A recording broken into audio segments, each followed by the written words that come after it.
മോഹൻലാൽ സംവിധാനം ചെയ്ത് ഈ ഓണക്കാലത്ത് തിയേറ്ററിൽ എത്താനിരിക്കുന്ന ബറോസ് എന്ന ചിത്രത്തിനെതിരെ ഒരു പകർപ്പവകാശ ലംഘന നോട്ടീസ് എത്തിയിരിക്കുന്നു എന്നുള്ളതാണ് ഏറ്റവും പുതിയ ബറോസ് അപ്ഡേറ്റ്. ഒരു ജർമ്മൻ പൗരനായ മലയാളിയാണ് ഈ അവകാശ ലംഘന നോട്ടീസ് അയച്ചിരിക്കുന്നത്. 2008 താൻ എഴുതിയ ഒരു കഥയുമായി ബറോസിൻ്റെ കഥയ്ക്ക് സാമ്യമുണ്ട് എന്നാണ് ഇദ്ദേഹം അവകാശപ്പെടുന്നത്. ചിത്രത്തിൻ്റെ റിലീസിന് ഏകദേശം 1 മാസം ബാക്കി നിൽക്കെയാണ് ഈ ഒരു പ്രശ്നം ഉടലെടുത്തിരിക്കുന്നത്. ബറോസിൻ്റെ റിലീസുമായി ബന്ധപ്പെട്ട് പ്രൊമോഷൻ വർക്കുകൾ അണിയറ പ്രവർത്തകർ തുടങ്ങിക്കഴിഞ്ഞു.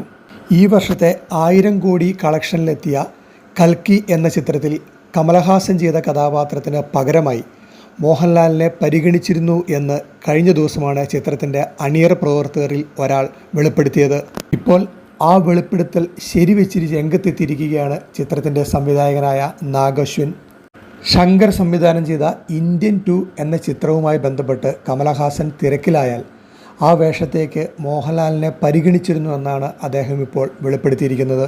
മോഹൻലാൽ കൂടി ഭാഗമായിരുന്നെങ്കിൽ ചിത്രം തീർച്ചയായും കേരളത്തിൽ ഇതിൽ കൂടുതൽ കളക്ഷനിലേക്ക് എത്തുമെന്ന് ഉറപ്പായിരുന്നു.